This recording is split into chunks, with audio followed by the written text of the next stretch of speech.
welcome to the sick vlog. It is Tuesday, the 2nd of April. The magical readathon has started, and I have been mostly dead since Friday. You could probably hear it in my voice. I'm very, very sick. This has been the first day that I've actually felt like a human being again. I've had a little burst of energy. I cleaned my house. I actually feel in the mood to like film and edit and stuff, even though like I am not putting on makeup and I probably look so tired and haggard, but I can't even be bothered. I can't be bothered. We have some updates to get through. You might have noticed I did not vlog the last week of March. My mental health was just not good. So I needed to take a break from vlogging, but I did finish 2 books that last week. The first book I finished, The Broken Kingdoms by N.K. Jemisin. This is the second book in the Inheritance trilogy. I buddy read this with Angela from Literature Science Alliance. I very much had a similar experience to this that I did to, does that make sense? To the first book. The first book and the second book had a very similar reading experience for me. That's what I was trying to say. Where the first third, I was so intrigued. This is so interesting because we're following a character who is blind. Her name's Ori, but she has the ability, she has a certain magic, and she has the ability to see magic. This takes place 10 years after, did I talk about this in a different vlog? I don't know if I did, but this takes place 10 years after the events of the first book. So we're seeing a city that looks quite different to the way it did in the first book, where we have godlings all over the place. She is able to see the ones who want to be seen because they're full of magic, and she can see things and objects that are magical, but she is blind. And it was such an interesting point of view to have in a fantasy novel, to experience the world as she does, and I really liked that. It was super intriguing. So the first third was like so interesting. I had so many questions. It did the same thing where we got like this major reveal a third of the way through, and then as the first book, and then the second third was good, but it lost me a little bit. And then the ending of this, the last third, brilliant, beautiful, loved it. So this was another 4-star for me, but this did so many things that like the first book didn't. It's definitely more interesting and more intriguing, but I still think I liked the first book better. And then the last book I finished in March, on the 31st of March at like 11:50 at night. Oh my god. Was Gravebriar by Casey L. Bond, which is the Black Hat Book Coven pick. I gave it 2 stars. How do I even summarize it? Do I even care to give you a summary? Like, it is a romantic fantasy. We're following a girl named Castor. Completely forgot her name. I think it's because the main love interest, the other main character, like is constantly calling her Gravebriar, which is her last name and the name of her coven. And she's a witch, and there's like 9 different covens that all live in this city named Cauldron. One day she gets accused of poisoning someone, one of her coven mates. She has to go on this adventure to like clear her name and find something to heal her coven mate. And along with her goes this very dangerous but alluring boy named Arbor? No, that's the one that got poisoned. Forge. They fall in love. There's a whole thing. I don't care. Like, I really didn't care about this. I kept reading because I knew that at least one of us had already DNF'd the book, and I wanted to be able to finish it so that I could have an opinion. And my opinion is this. It is aggressively mediocre. The writing below average. The characters were underdeveloped. There was one chapter in here that I really enjoyed, and it's when the circus element came into play. And that one chapter I actually enjoyed reading. The rest of the time I was super bored, and I did not want to pick this book up anytime I put it down. So it got 2 stars for me.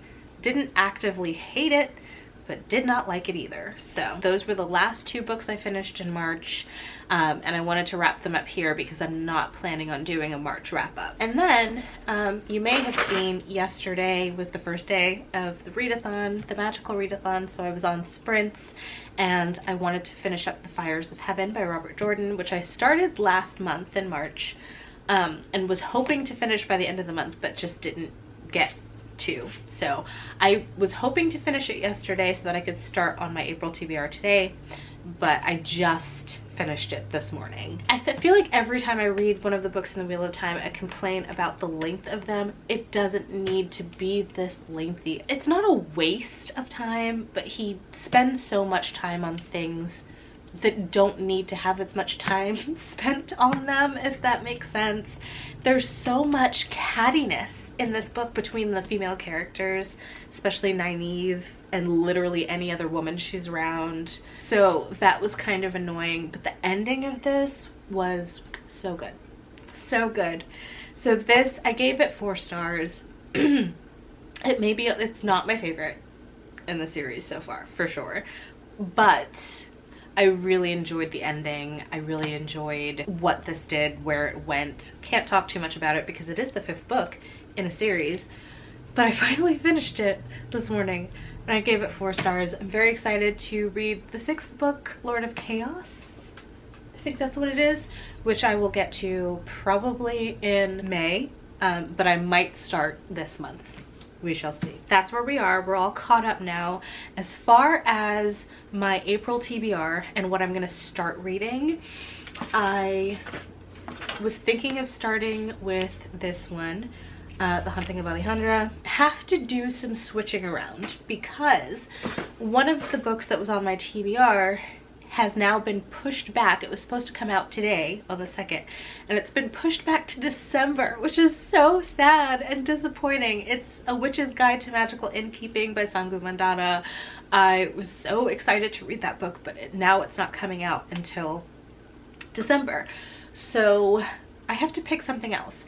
And that was it was for Inscription, where you're supposed to write 3 titles and then pick one. We're gonna have to do that prompt again, and I thought I'd do that with you now so we can figure out what we're reading, and maybe I'll start with that book because, like I said, I haven't started anything yet, and I probably won't until this evening. I have other work I need to focus on today and other reading that I can't talk about that I need to focus on today. I do have some new books out from the library that came recently, and then I still have these 3 books from the library that I never got around to reading last month that I could pick between. The new ones are That Time I Got Drunk and Saved a Demon by Kimberly Lemming, which is the 2nd book in the Mead Mishaps series. Read the first one and I just thought it was okay, but I listened to the audiobook and the audiobook narrator is really not great in my opinion. I feel like that affected my enjoyment of it. So if I'm gonna pick this up, I'm gonna read it physically this time and see if that changes anything. And then the other one is one of my most anticipated reads of the year, which is The Good, the Bad, and the Aunties by Jessie Q. Sutanto, the 3rd book in the Dial A for Aunties series. I really want to read this one. So we're gonna write down, I don't know which to choose from these. I think I'm gonna go with the bad ones just because it is one of my highly anticipated reads and I would like to get to it before I need to return it to the library. So I'm gonna write these 3 titles down, pick, and hopefully I will get the one I want. So this prompt is important because Inscription is one of the classes that I need to take to become a Godseer. So I am going to be, because I'm getting a late start, I feel like this month already has it out for me. I'm just gonna focus on the books that are necessary for me. So all of these are folded. I'm gonna, oh, I still have the other ones from the first time. All right, I'm gonna put these in the trust mug. Let's give them a shake. And I'm not looking. I'm gonna pick one. This makes me so nervous. I couldn't do like a TBR jar thing because I would freak out. Or maybe I could. Maybe it would be fun to see me freak out. I don't know. Okay. let's see. You get to see first, what does it say? That time I got drunk. That's not the one I wanted. I didn't feel like writing out I didn't feel like writing out the whole title, so I just wrote that time I got drunk. So this is the one we'll be reading. Okay, I actually don't think I'll be able to film today because already my voice is dying. I'm dying. Oh, the sun has said hello. Hello, sun. Fix these blinds. Okay, started reading last night. I didn't sleep last night. I didn't fall asleep until like 5 o'clock in the morning. So what do I do when I can't sleep? I read. Hold up. Okay, I gotta make this update quick because I'm starting to lose my voice again. I started The Haunting of Alejandra. I'm obsessed, and like this fits into the theme of motherhood because that's what this is about. We're following Alejandra, who is a mother of 3 kids, and she is exhausted and she is overwhelmed and she is going through it, but she also believes she is being haunted by La Llorona. She's seeing things, she's hearing things, and it's gotten so bad to the point where she has decided to seek help. She has gotten a therapist who is also a light worker. So that's where the story is so far, but it's also kind of like a generational tale as well because we're following Alejandra, who is in the present time, or 2019. We got a chapter from her ancestor, Atsi, from 1522. And then the next chapter where I left off is gonna be from her biological mother, Kathy, in 1978. So it's somewhat of a generational tale. I don't know if you can see, do you see all those tabs? Like almost every page I have been tabbing. This is incredible. I'm just relating so hard to everything V. Castro is saying in this book. It's so good. At this point, I'm only 72 pages in and I feel like this is gonna be a 5-star. So loving that. And then I also, because at some point I had to turn off the light and at least try to sleep, didn't sleep, but I put on an audiobook. This just came in from the library and it's not on my TBR for the Magical Readathon. It's not on my TBR for April, but I had a hold on it from the library for the longest time and it finally came in, so I gave it a listen. I started it. I'm like halfway through now. This is When I Was Your Age by Kenan Thompson. I was a Nickelodeon kid. I watched all that. I watched Kenan and Kel and Good Burger, and like the nostalgia here, like Kenan, I'm listening to the audiobook. Kenan obviously narrates it himself. At the beginning of this, he was talking about all that and it was just bringing up all these memories for me. He talked about Mavis and Clavis, and I, up until that point, forgot about Mavis and Clavis, about that skit. If you don't know, look up Mavis and Clavis. I was so excited about remembering that mind you, this was late at night, but Sean was laying next to me trying to sleep and I'm like hitting him, Sean! I'm like, Sean, you remember Mavis and Clavis? And he was like, what? But he remembered once I told him about it. But yeah, like reading this is so nostalgic. It's also really interesting to hear Kenan speak about his experience at Nickelodeon and his childhood as a child actor and just all of the things. Like his experience is very different from a lot of other experiences out there. Like he talked about Amanda Bynes and stuff, but like he seems like he's always seemed like such a down-to-earth, chill kind of guy. And the book gives that impression as well. Just the way he talks about his childhood and how he experienced things, and even with his narration of the audiobook, you can just tell he's just a very down-to-earth guy, chill guy. And I'm really enjoying this audiobook. I was hee-heeing last night and giggling listening to this in the wee hours of the morning. I was having a great time. So this is another one that I'm probably gonna give 5 stars. Like with memoirs, I usually do give them 5 stars. I don't pick up a memoir unless it's someone that I respect, look up to anyway, and someone talking about their life and their experiences. Like it doesn't even feel right to me to rate it anything less than 5 stars, you know what I mean? Reading is going amazingly. Everything else is kind of up in the air. I'm gonna go now. I can't talk anymore. Well, look at her. She is out of pajamas with some makeup on. Despite my appearance, I'm not feeling better. I mean, I'm feeling better than I was yesterday, but I'm not feeling better. You know what I mean? I just realized my hands. Ugh. Okay, my hands were really dry. So I finished a book. I finished When I Was Your Age by Keenan Thompson.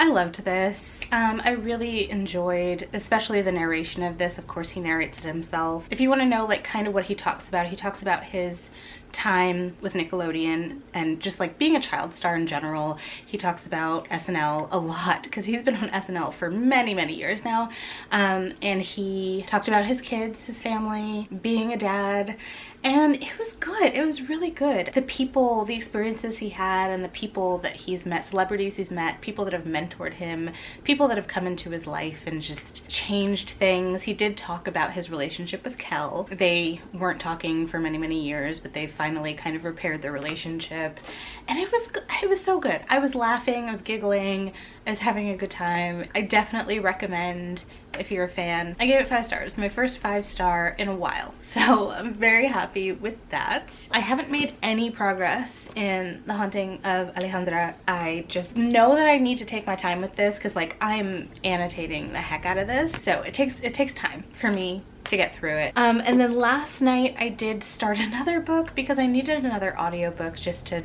help me fall asleep. Honestly, I wasn't planning to retain any of the information, but I did manage to properly listen to the prologue and the first chapter. So not very far in, only 22 pages, but this is The Last Heir to Blackwood Library by Hester Fox. This is for my artificery class, I believe. The audiobook narrator is Elle Potter, who is the same narrator who did the Emily Wilde book series, so if you like those audiobooks, then yeah. So I definitely think I made the right choice with listening to the audiobook because I really do enjoy this narrator's voice. We were introduced to, the prologue was like many years in the past. 1349 is when it took place, and we kind of got a weird introduction to the Abbey and like the estate that our main character Ivy is about to inherit. So in the first chapter, she's about to go meet with this lawyer. He called her to the reading of a will of this person that she didn't even know she was related to, some distant relative that she never knew about. She is now the only surviving relative, so after he died,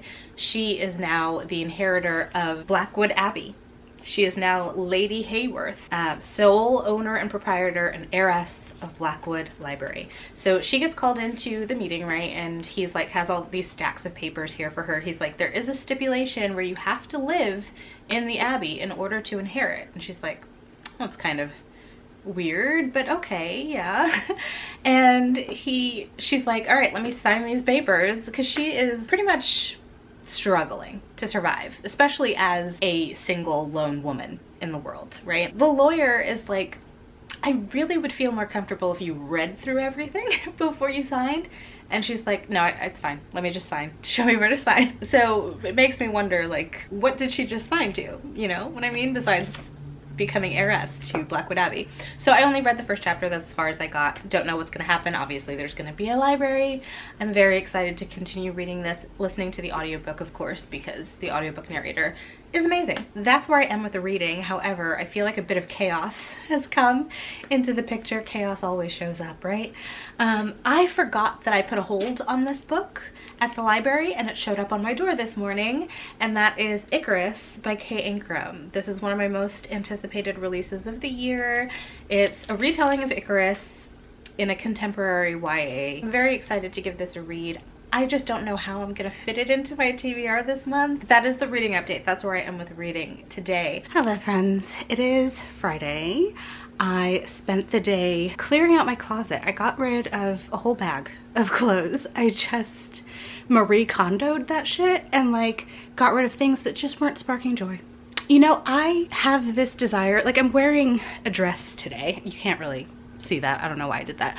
I'm wearing a dress today. I don't usually wear dresses, but something about springtime has made me want to wear long, flowy, feminine, gauzy things. And I think that's, I really feel like I need to go shopping because I don't have a lot of that. But anyway, as far as a reading update, I have a couple of reading updates for you, and then I do have a tiny book haul, just 2 books.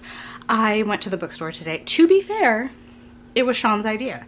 He knows how to cheer me up, and after the week I've had, I needed some cheering. I finished The Hunting of Alejandra by V. Castro, and I loved this. This is a 5-star, all new favorite, potential favorite of the year. This book felt like it was written specifically for me. Like, specifically for me, because it hit so many things that are so meaningful for me, to me. This is really a story about generational trauma and motherhood and motherly love, the bond between mother and daughter. Like I said, generational trauma, but also like generational wealth as far as the good things that we pass down. And we get to see so many of Alejandra's ancestors, the women in her family, and the struggles that they had and what they continued to passed down generation after generation. So there is a creature in here, and it is very real in the story, but the creature can also be seen as a metaphor for generational trauma, for depression, for postpartum depression. And I think that was just done so well, and I loved that.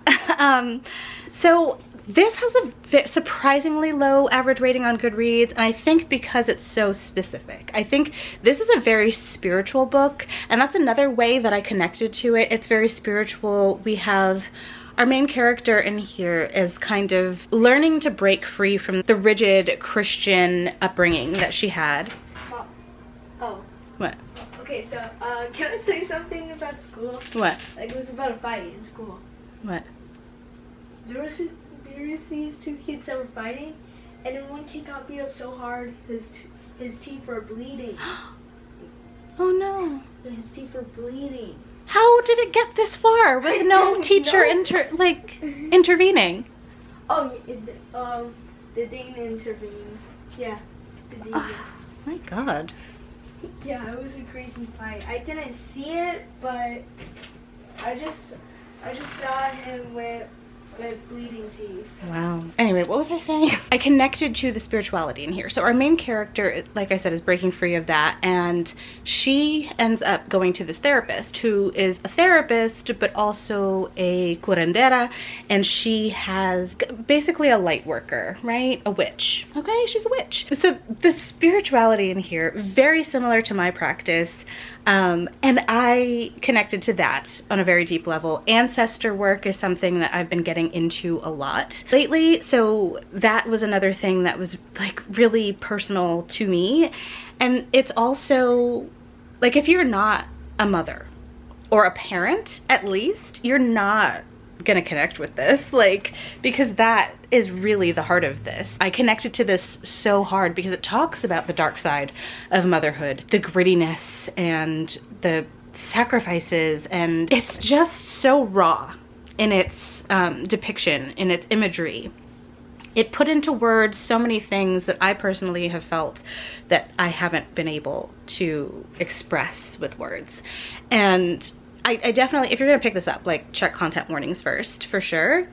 A lot of talk of death and suicide, so be aware of that. But oh man, this book did everything right. I also think that this is, this book wins the award for most annotated book ever from me, because I don't think I've ever annotated a book as much as this one. Do you see all those tabs? Do you see them? It's ridiculous. It was so, almost every line in here was so meaningful. I wasn't just tabbing, I was highlighting and underlining and circling and taking notes. Like, this is my new favorite book of the year. This is it.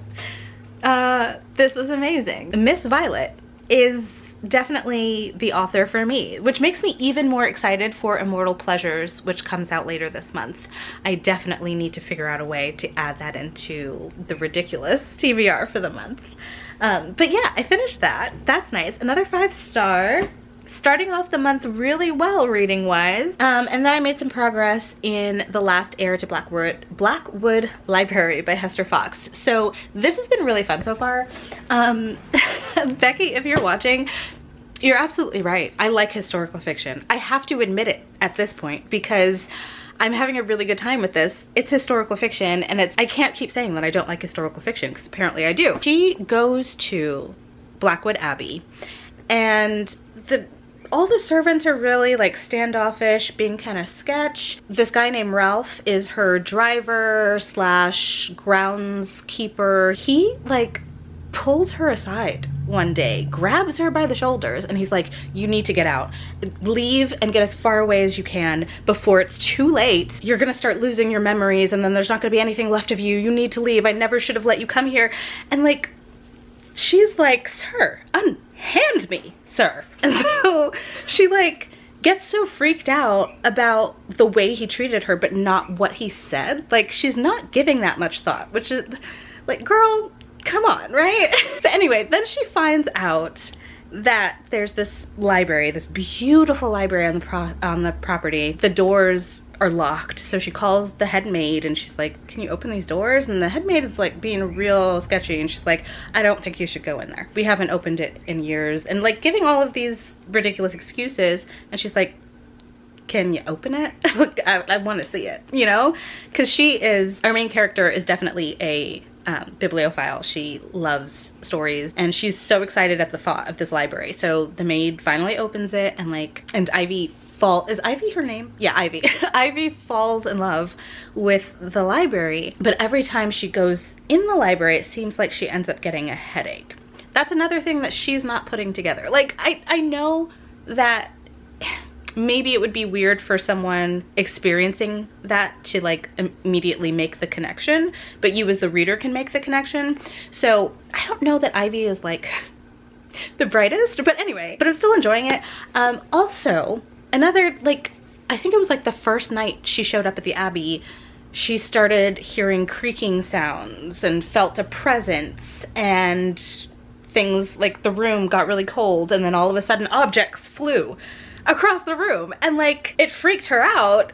But at the same time, the next day she was like, oh, maybe I imagined it. Like, no. So yeah, I don't know that Ivy is the brightest at the moment, but there's also like maybe a potential romance going on. So that's going on, but then she also has this weird chemistry with Ralph, the guy who like grabbed her and told her to leave. So interested to see how this develops. It's also a very quick read. Enjoying this so far. I think it'll be a nice, fun read, if nothing else. Now let's move on to the book haul. Let me set you down so that I can show you these books in all their glory. Don't know that this is the best angle, but it's what we're working with. So I picked up River Mama by Zalika Reed Benta.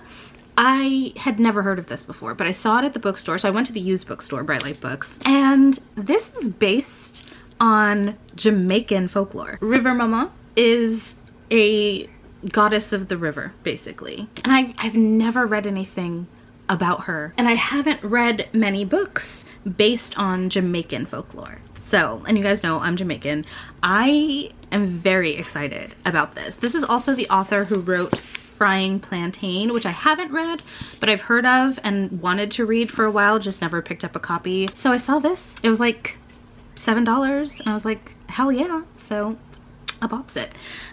Then I got this beautiful bookish box edition of A Crown of Ivy and Glass by Claire Legrand. Look at this stunning cover. This is like the alternate dust jacket cover. This whole wraparound. Oh my god, it's just so pretty. Here are the stunning edges that go all the way around. End paper art looks like this. This is the other side of the dust jacket, which is beautiful on its own. I mean, look at the foil. But I just thought this was gorgeous. So I flipped it around and look at the naked hardcover. The naked hardcover is stunning. So yeah, how could I say no to that? How could I say no? I think it was $29.99, 30 bucks. Not bad. I know that this has not gotten the best reviews, but neither did Furyborn, and I loved Furyborn. I gave Furyborn 5 stars. It's it's one of my favorites. And while I like Claire Legrand's horror more than her fantasy, I still love her fantasy. So I'm just hoping it's another situation where the majority of people don't love it, but I will. So I'm very excited to read this. Plus it's giving me, like, from the cover, it's giving me like cottagecore, springtime vibes, Regency era. I think that's kind of what it is. I think this would be a good book to read this month, but I can't add any more books to my TBR. Like, I can't do it, but I definitely want to read it this spring because it seems like it might be a good springtime read. So I am very happy to have these 2 books, my mini little book haul. I don't plan on buying any more books this month except for The Familiar by Leigh Bardugo, which comes out this Tuesday, which I'm very excited for. But other than that, no more. Look, over there. Laser maze.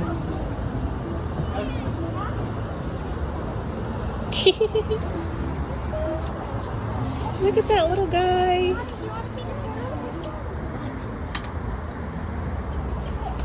Oh, let's go.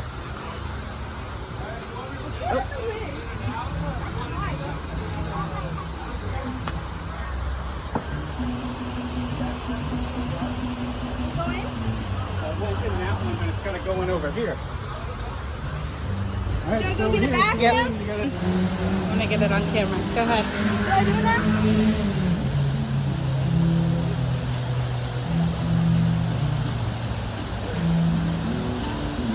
Yay!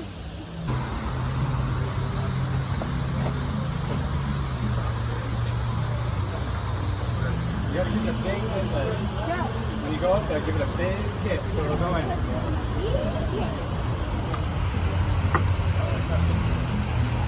There you go.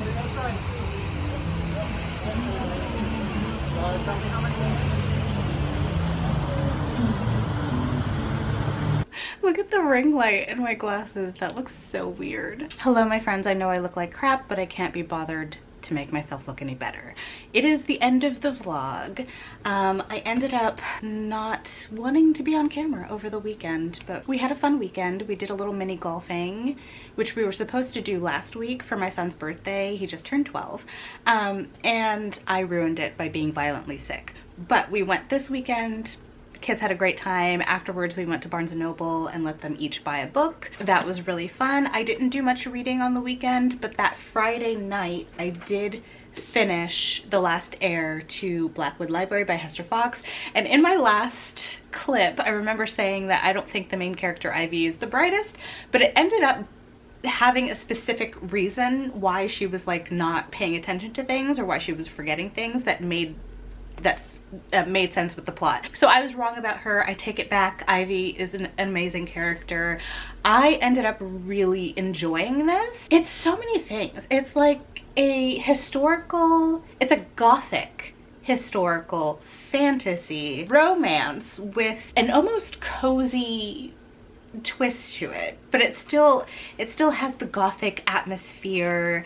It's written very well. The characters are very well realized and developed, and I can't say much more because the synopsis is very vague. It just says she has to figure out like the mystery of the library. It doesn't tell you anything, and I think that's so good because this went off. Like, it went off into this wild, I didn't expect. I didn't expect where it was going, and I ended up really enjoying that. Not an all-time new favorite, but I definitely want to read more from Hester Fox in the future. So I gave this 4 stars. I highly recommend. It was a good time, and that was my artificery class done. Artificery, right? I think that's what it was. And then, okay, so I did another switcheroo, added in more chaos. Here's the thing. What is the prompt? Hold on. So one of the prompts, Art of Illusion, is for, you have to read a book with the word game or play in the title. And the only book that I had on my TBR, because I only looked on my physical TBR, I didn't like check Goodreads. The only thing I had was this one, Let's Go Play at the Atoms by, who's the author? Oh, Mendel W. Johnson. And I was just not, I knew that I was going to make myself miserable if I tried to read this, because maybe one day I will try, but I just wasn't in the mood at the moment. And I knew that if I forced myself to read this, it was probably going to put me in a reading slump, and I was like, I need to come up with a different option. I wasn't planning on reading it necessarily, but I was just like, I need to come up with another option so that it's not looming over my head and I'm not thinking about how I have to read that book. So I totally forgot that I was interested in reading Role Playing by Kathy Yardley, which is a romance, and I was like, yeah, I can read that one. I got the audiobook and I read it. I read it between Friday night and Saturday morning. It was a quick read. This is a romance following two geeky 50-something-year-olds who meet via a local online gaming guild, become really good friends, and eventually fall in love. And I loved that I loved their relationship because it was like they were friends before anything, and they got so close. They developed such a beautiful friendship, and then it grew into something more. I also loved that because these are between 50-year-olds, it's mature, and like they know how to communicate. They know what they want out of life and out of their relationships. And it was just so nice to see two adults falling in love, being responsible, being communicative, like having healthy communication. It was beautiful. Plus I just loved how freaking geeky they were. He is a golden retriever cinnamon roll kind of guy, and she is a grumpy McGrumperson, and I love that dynamic so much. He is also bisexual and demisexual, and he's just now like kind of figuring out the demi stuff and like learning about how he relates to people in relationships. And it was beautiful to see. It was beautiful to see, and it just proves that no matter how old you get, there's still so much to learn about yourself and other people. And it was beautiful. Like, there's really not much that this did wrong, if anything. I loved it. I loved it. I had an amazing time with it. There is no third act breakup, no third act conflict, really, because they're both mature and know how to communicate with each other. It's so amazing. So yeah, I loved this. I gave it maybe a 4.5. Wasn't quite a 5-star, and I can't tell you why. I think it's just, it didn't feel like a 5-star, but it was such a delight to read. It was so refreshing. I want to find more romance like this where it's like an older couple. So 4 stars, highly recommend. Had an amazing time with it. And that was all of my reading for the month. I read 5 books this week, or for the week. I read 5 books this week.